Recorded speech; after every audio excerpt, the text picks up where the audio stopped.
The words didn't just hang in the air of my own kitchen, they poisoned it. "You smell like death, Margaret." He said it. My son-in-law, Tyler, with the casual cruelty of someone flicking a piece of lint off his expensive sweater. My daughter, Nancy, the child I had rocked to sleep in this very house, didn't flinch. She just continued to scroll through her phone, her silence a ringing endorsement of his monstrous statement. That was the moment they started making me eat my meals outside, on a rickety patio chair, so the smell of my grief and my aging body wouldn't spoil their appetite.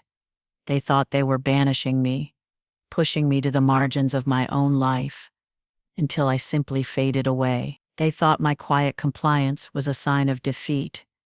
They didn't know that every meal I ate in the cold Cincinnati air, every bite I took while watching them laugh through the kitchen window, was fueling a fire inside me. They thought they were putting an old woman out to pasture. They were about to find out they had just lit the fuse on a bomb that would obliterate their comfortable stolen world. And in the end, I wouldn't just reclaim my seat at the table, I would take the whole damn house and leave them with nothing but the crumb. It all began, as these stories of profound betrayal often do, with an act of love born from loss. When my husband Frank died, the silence in our sprawling two-story house became a living entity, a suffocating presence that followed me from room to room. I was adrift in a sea of grief, the echoes of my life, with him a constant, painful reminder of what I had lost. Nancy and Tyler were living in a tiny apartment downtown, a space they complained about constantly. They were drowning in student debt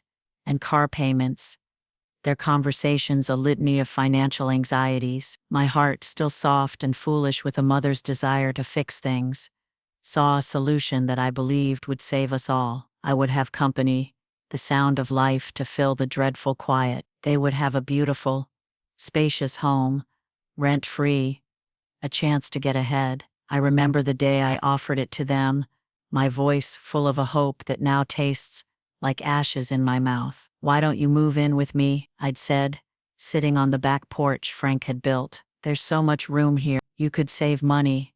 And I wouldn't have to be so alone." Nancy's eyes, a cool, calculating shade of blue, had lit up with a speed that should have been a red flag. "Oh, Mom," she'd cooed, her voice a perfect performance of sweet reluctance. "We couldn't possibly impose. It's too generous." Tyler, my son-in-law, with his easy smile and charming words, had sealed the deal. He'd wrapped an arm around my shoulder, a gesture that felt like a comfort then, but feels like a chain in retrospect. "Margaret, you're a lifesaver. We promise we won't be a burden. We'll take care of everything for you." I believed their promises because I was starving for them. I welcomed them into my home, my sanctuary, my heart. I helped them move in their boxes, clearing out Frank's study to make room for their thing. I didn't realize that I wasn't just making space for their furniture.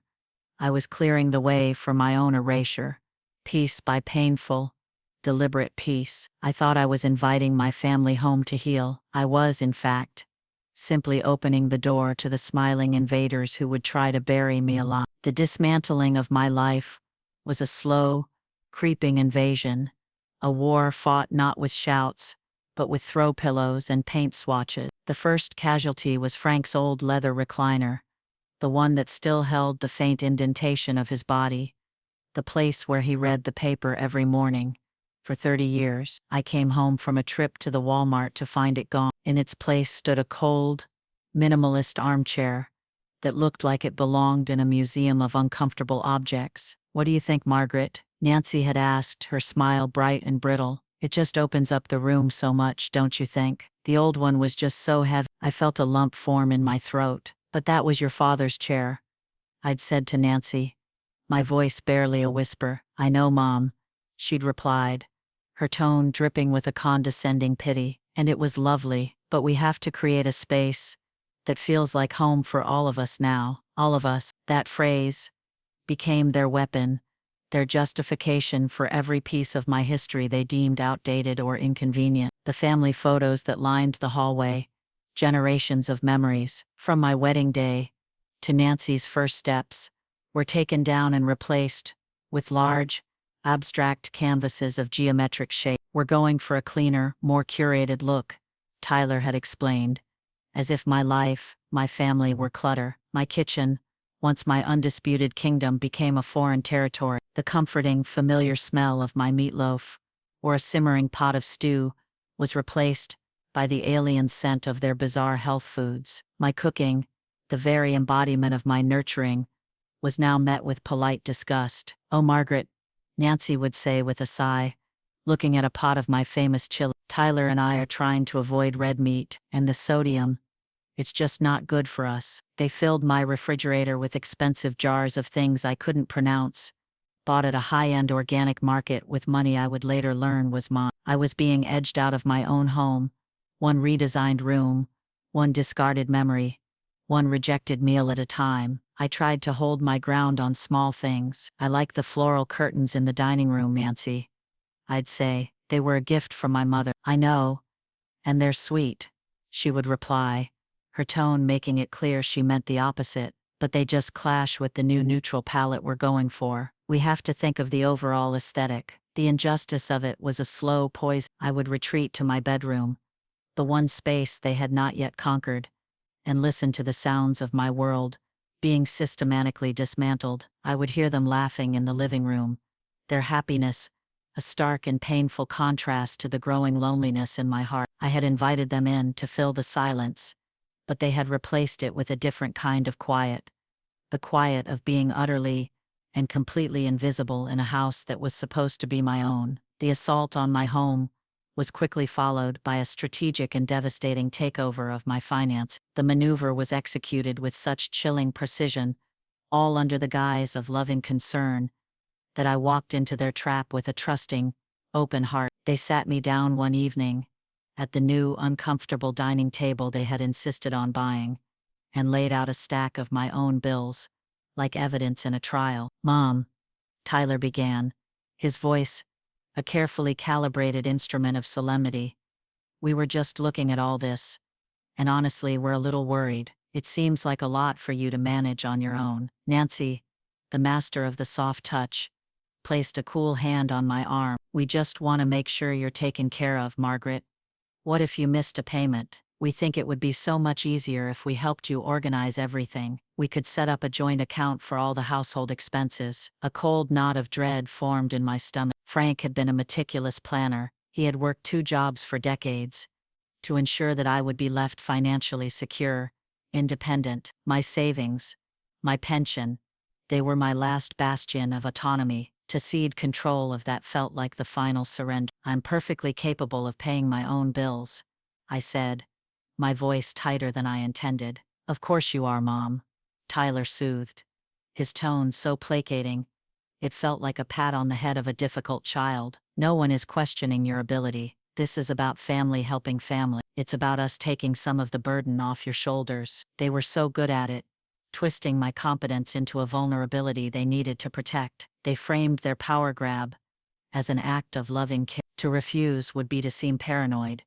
to shatter the fragile illusion of the happy family I so desperately wanted to believe in, and so worn down by grief and a desperate desire for peace. I agreed. The trip to the bank was a surreal experience. Tyler, his hand firmly on my elbow, did all the talking. He charmed the bank manager with a beautifully crafted story about setting up a consolidated family estate account to make things easier for his beloved mother. I signed the documents where he told me to, my signature on the page, feeling like a betrayal of everything Frank and I had built. The moment I did, the floodgates of my life savings were thrown open. For the first few weeks, they maintained the illusion of responsibility. The utility bills were paid, but then, the bank statements, which they started trying to hide from me, began to tell a different story. There were charges from high-end restaurants in downtown Cincinnati. There were online shopping sprees for designer clothes. There was a weekend getaway to Chicago that I only learned about through a photo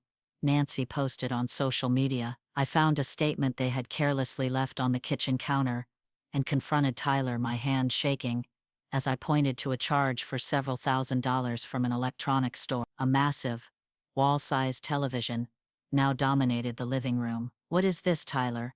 I asked. "It's an upgrade, Mom," he said, not even looking away from the screen, an investment in the property. It increases the resale value for all of us. The sheer audacity of it left me breathless. My life savings, the money Frank and I had scrimped and saved for our old age, was being used to invest in a house they were living in for free, and I was being told it was for my benefit. I was no longer a mother, I was a resource. I was the silent, involuntary backer of their increasingly extravagant lifestyle. The injustice of it was a constant, dull ache in my chest. I had given them my home, my trust, and now, my financial security. I was funding my own marginalization, paying for the very chains that were binding me, and they had the audacity to call it family.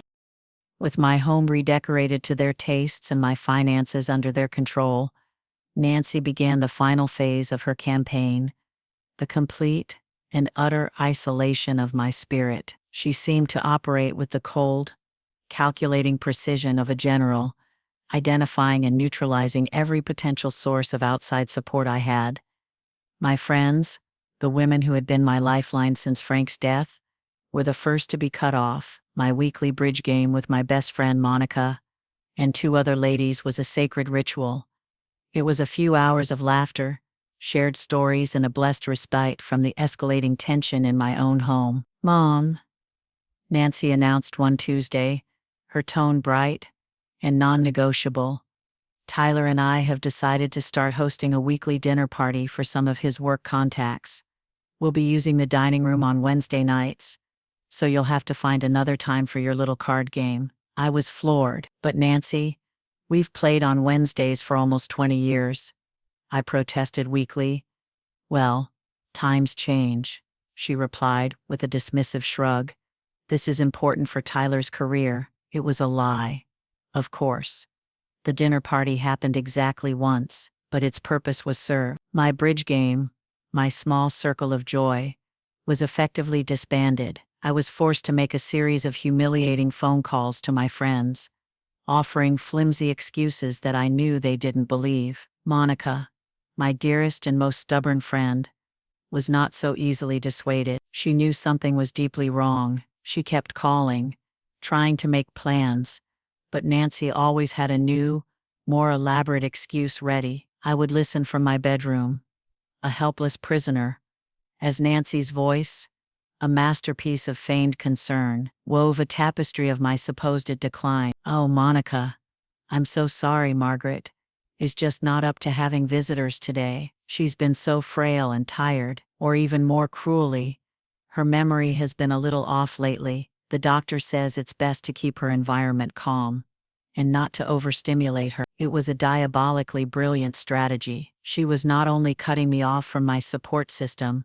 but also actively constructing a narrative of my incompetence. She was discrediting me in advance, ensuring that if I ever did manage to cry for help, I would be dismissed as a confused, senile old woman. The world outside my front door became a distant, unattainable land. They had sold my car, claiming it was unsafe for me to drive, leaving me completely dependent on them for transportation, a service they rarely if ever provide. A trip to the Target for my own toiletries became a complex negotiation that usually ended with, "We'll try to get to it this weekend, Margaret." My world shrank until it was contained within the four walls of the house, and within those walls I was an inmate. The loneliness was no longer a dull ache.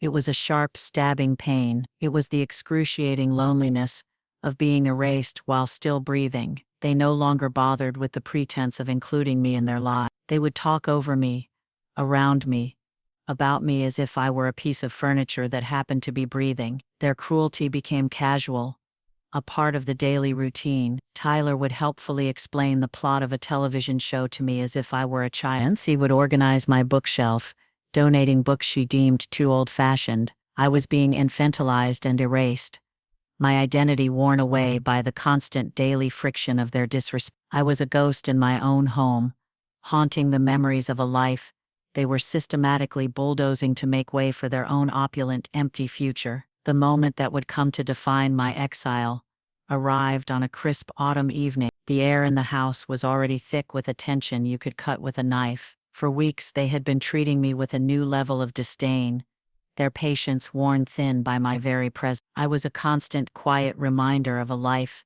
they were trying to overwrite, a debt of gratitude they had no intention of ever repaying. That evening I had cooked for myself a simple meal of baked chicken and roasted vegetable. The aroma which once would have filled the house with a sense of comfort and home now seemed like an act of defiance. Nancy and Tyler were in the living room, drinking wine and discussing their plans for a weekend trip to a spa in Houston.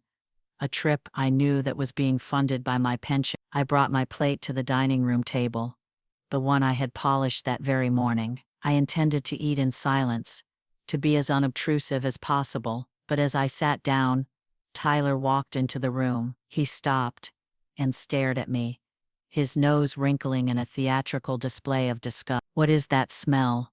he asked, his voice dripping with contempt. I looked down at my plate of chicken and vegetables. "It's my dinner, Tyler," I said quietly. He walked closer, leaning in as if to inspect me, a scientist examining a distasteful specimen. He recoiled dramatically. "No, it's not the food," he said, a cruel smirk playing on his lips. "It's you. You smell old. You smell like death, Margaret." The words landed with the force of a physical blow. I felt the air leave my lungs. "You smell like death." He had not just insulted me. He had negated my very humanity. He had reduced me to a decaying object, a source of unpleasantness that was offending his delicate sensibilities. Nancy came to the doorway, a glass of wine in her hand, an amused, expectant look on her face. She had heard him. "Ty, don't be so mean," she said, but her tone held no conviction. It was a performance for an imaginary audience. "No, I'm serious," Tyler continued, warming to his theme. "It's spoiling my appetite. I can't eat in here with that aroma." He looked from me to Nancy, a brilliant, terrible idea dawning in his eyes. "You know what, Mom, why don't you take your plate outside? You can eat on the porch, get some fresh air. It'll be better for everyone." I stared at him, my mind unable to process the sheer, unadulterated cruelty of his suggestion. Eat outside, like a dog, like an outcast, like something unclean that was not fit to share the same air as them. I looked at my daughter, my Nancy, my only child, searching her face for some flicker of protest, some sign of horror, some remnant of the little girl who used to cry if I left the room. There was nothing. She just shrugged, a small, elegant gesture of complete indifference. "It is a nice night out," she said, taking a sip of her wine. The two of them stood there, a united front of casual brutality, waiting for me to comply. And in that moment, something inside me, the last fragile thread of a mother's unconditional love, snapped. I didn't argue. I didn't plead. A strange, chilling calm washed over me. I stood up slowly, my movements deliberate. I picked up my plate, my silverware, and my glass of water. I walked past them, my head held high, and I went out the back door onto the cold, concrete porch. I sat down on the old, rickety patio chair, the one Frank and I used to sit on to watch the fireflies. The autumn air was sharp and cold, and a brisk wind whipped around me, but I barely felt it. I was encased in a shell of ice. I ate my dinner in the encroaching darkness, my hands shaking so badly I could barely hold my fork. Through the clean, bright window of the kitchen, I could see them. They had put on music, they were laughing, they were opening another bottle of wine. They were feasting in the warmth and light of my home, while I sat outside in the cold, banished, dehumanized, smelling of death. That was the night the war truly began. They thought they had won. They thought they had finally put me in my place. They had no idea that they had just created a monster, a quiet, cold, and patient monster, who was now sitting on the back porch, planning their utter and complete destruction. The humiliation of eating my meals outside became a new perverse ritual in our household. Every evening I would prepare my simple dinner in the kitchen, enduring their pointed sighs and whispered comments, and then I would carry my plate out to the porch, like a leper being sent from the village. I ate in the cold, in the rain, in the fading light, while they feasted in the warmth of my home. Each bite I took was infused with a cold, righteous fury that nourished me more than the food itself. This daily act of dehumanization was not breaking me, it was forging me into something new, something hard and sharp. They thought my compliance was a sign of my defeat.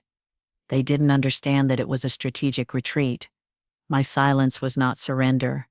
It was camouflage. While they were congratulating themselves on having successfully marginalized me, I was gathering my strength, my evidence and my resolve. I became a master of invisibility, a ghost in my own house. And this gave me an advantage they could never have anticipated, because they saw me as insignificant. They grew careless. They left financial documents on the kitchen counter. They had loud, indiscreet phone calls about their mounting debts and their creative use of my funds. I was a silent, ever-present sponge, soaking up every damning detail. I learned that Tyler's successful new business venture was a sham, a money pit that was draining my savings at an alarming rate. I learned that Nancy had a secret credit card, also funded by my accounts, that she used for her shopping spree. They were not just living off me. They were systematically plundering my life's work, building their fragile, glittering world on a foundation of my ruin. My plan began to form in the quiet solitude of my lonely meals on the porch. It was a simple plan, elegant in its brutality. The house, the one they so confidently called theirs, was legally mine, and mine alone. My name was the only one on the deed. This single, irrefutable fact was the weapon they had forgotten I possessed. My first move was to re-establish contact with the outside world. I started taking the bus to the Cincinnati Public Library, telling them I had joined a seniors book club. They were happy to be rid of me for a few hours. At the library, I used the public computers to secretly access my full financial record. I printed out every statement, every bill, every piece of evidence documenting their theft. I compiled a meticulous file, a legal arsenal that would be unassailable. My next call was to Monica. I used a payphone, my heart pounding with a mixture of fear and adrenaline. "Monica," I whispered. When she answered, "It's Margaret. They're making me eat outside." There was a moment of stunned silence, followed by a low, guttural sound of pure rage. "That's it," she said, her voice a deadly whisper. "The gloves are off. Tell me what you need, Margaret. We're going to war." Monica became my general, my co-conspirator. She put me in touch with a lawyer, a formidable woman named Ms. Albright, who had a reputation for being a shark in cases of elder abuse. Our first meeting was in a discreet coffee shop across town. I laid out my file on the table, the deed, the bank statements, a notebook where I had started documenting every slight, every cruel word, every meal eaten in the cold. Ms. Albright reviewed it all, her expression growing colder with each page. When she looked up, her eyes were like chips of ice. "Margaret," she said, "they haven't just been disrespectful, they have committed multiple felonies. We are going to take back everything, and then some." Her words were a balm to my wounded soul. I was not crazy, I was not bitter, I was a victim, and I was finally fighting back. The plan we hatched was not just about getting them out of my house. It was about holding them accountable for every single thing they had done. It was a plan of quiet, legal, and devastatingly effective warfare. They had made me eat outside. I was about to leave them with no roof over their heads at all. The execution of our plan required me to become an actress of the highest caliber. I had to continue my performance as the meek, defeated old woman, all while my secret war was being waged on multiple fronts. My quietness was no longer a sign of submission. It was a deadly weapon. My invisibility was my greatest strength. While they lived their lives, secure in their belief that they had broken me, my army was mobilizing. The first move was to cut off their supply lines. With Albright's guidance, I opened a new bank account at a different institution. We arranged for my pension to be redirected. And then, as the sole legal owner of my original accounts, I had both Tyler and Nancy's names removed, freezing their access to the funds they had been so freely plundering. We did this on a Thursday. I knew their hefty SUV payment was due on Friday. I waited for the explosion, but it was surprisingly quiet at first. The atmosphere in the house grew thick with a new kind of tension. There were hushed, angry phone calls behind closed doors. The daily deliveries from online retailers stopped abruptly. Nancy started making cheap, simple meals again, her resentment simmering along with the sauce. They were feeling the financial squeeze, and they had no idea where it was coming from. The next phase of the plan was the house itself. "We are not going to evict them," Ms. Albright had advised, a cunning smile on her face. "An eviction can be fought, delayed, it's messy and gives them time to rally. We are going to do something much cleaner, much more final. We are going to sell the house." The idea was breathtaking in its audacity. We hired a real estate agent who specialized in discreet sales. There would be no for sale sign on my lawn, no open houses for the neighbors to gossip about. The agent, a calm and professional man named Richard, would market the property directly to a list of pre-qualified cash buyers. Richard's cover story was a work of art. He presented himself to Tyler and Nancy as an appraiser from the bank, sent to conduct an evaluation for a potential home equity line of credit they had apparently applied for. They, blinded by their own greed, bought it completely. They probably thought it was a brilliant way to leverage their asset for even more cash. They proudly gave him a tour of the house, pointing out all the upgrades they had made with my money.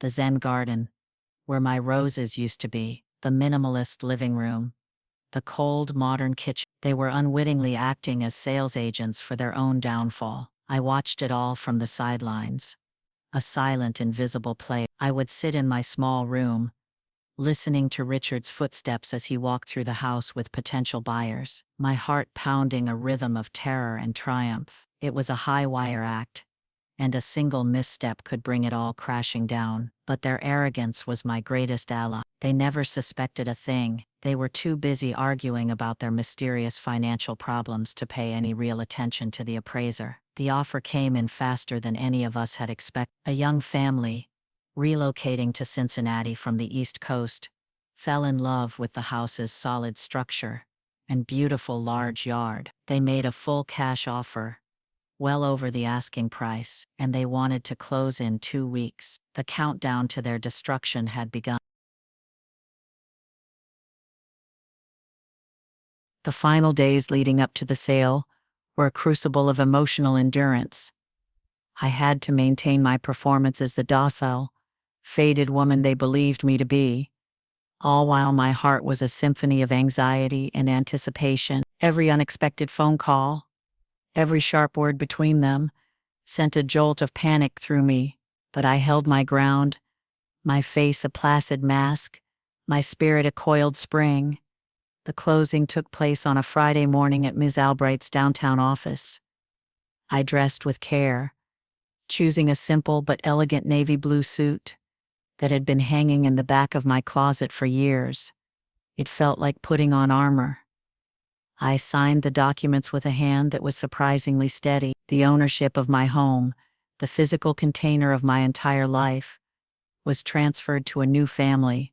As the title agent pushed the cashier's check across the table, a number with so many zeros it seemed unreal, I felt not a thrill of victory, but a profound, grounding sense of peace. The war was over. I had won. Now all that was left was for the enemy to be informed of their unconditional surrender. We had decided that the new owners, the Peterson family, would be the ones to deliver the news.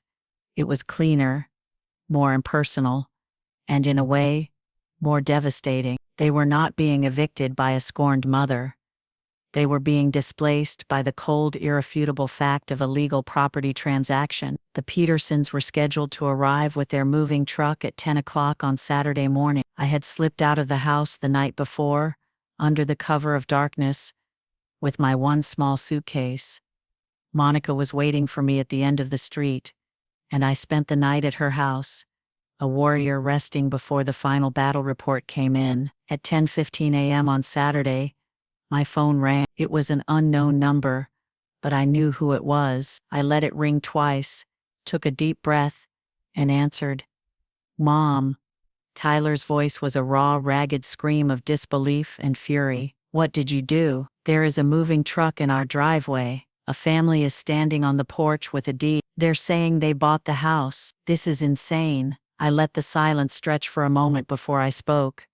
My voice as calm and cool as the surface of a deep lake. It's not insane, Tyler. It's a real estate transaction. I sold the house. There was a sputtering, choking sound on the other end of the line. I could hear Nancy in the background, her voice rising in a hysterical shriek. "You can't do that," Tyler yelled, his voice cracking. "This is our home. We live here." "No, dear," I said, my voice quiet but laced with steel. "You lived there, in my house, as my guests, and your visit is over. The people on your porch are the new legal owners. They have a court-ordered notice for you to vacate the premises immediately. I suggest you comply before they are forced to involve the sheriff. You can't just throw us out. We'll sue you. We have rights," he blustered, his rage collapsing into impotent threats. "Actually, Tyler, you don't," I said, channeling Ms. Albright's calm authority. "You were tenants at will. You had no lease. You have no legal claim to the property. You have only what you came with."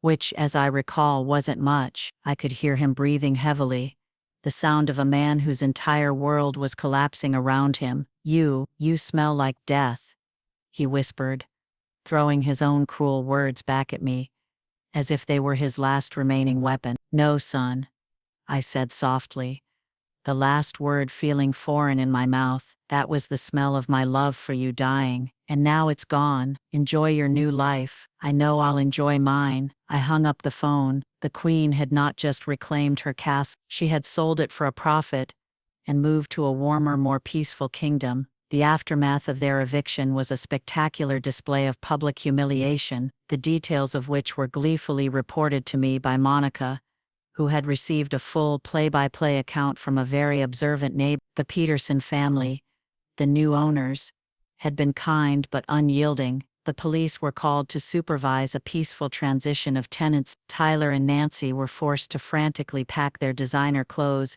and minimalist furniture into a rented U-Haul, while the entire neighborhood watched from behind their curtains. Nancy apparently had a full-blown meltdown on the front lawn, screaming about my betrayal, while Tyler just stood there, shell-shocked and defeated. Their kingdom, built on a foundation of my stolen money and their boundless arrogance, had been publicly dismantled in a single morning. They were forced to move into a cheap extended-stay motel on the other side of town, a place with stained carpets and the lingering smell of despair. The luxury SUV was repossessed. Their credit was ruined. They had tried to erase me, and in the end, they were the ones who had been rendered homeless and insignificant. They attempted to sue, of course. Their new, cut-rate lawyer sent a blustering letter to Ms. Albright, claiming emotional distress and seeking financial damages. Albright responded with a concise 2-page letter that not only outlined their complete lack of any legal standing,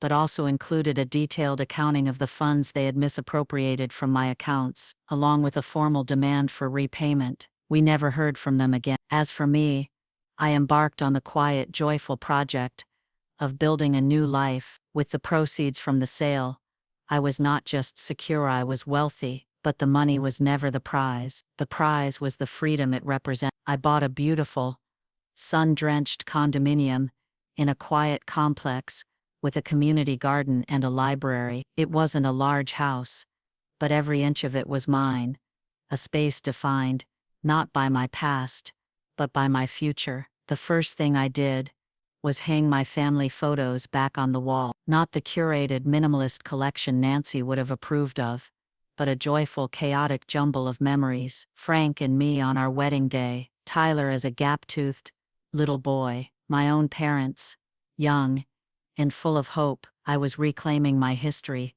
piece by piece. I reconnected with my friends. Monica and I re-established our weekly bridge game, and the laughter was a healing balm. I joined a pottery class. I volunteered at the local animal shelter. My world, which they had tried to shrink to the size of a single bedroom, expanded again, becoming vibrant and full of light. I was no longer just a mother or a widow. I was Margaret, a woman with her own interests, her own friends, her own life. The lawsuit for the misappropriated funds was settled quietly. They were forced to agree to a repayment plan, a small amount garnished from their wages every month for years to come. It wasn't about getting the money back.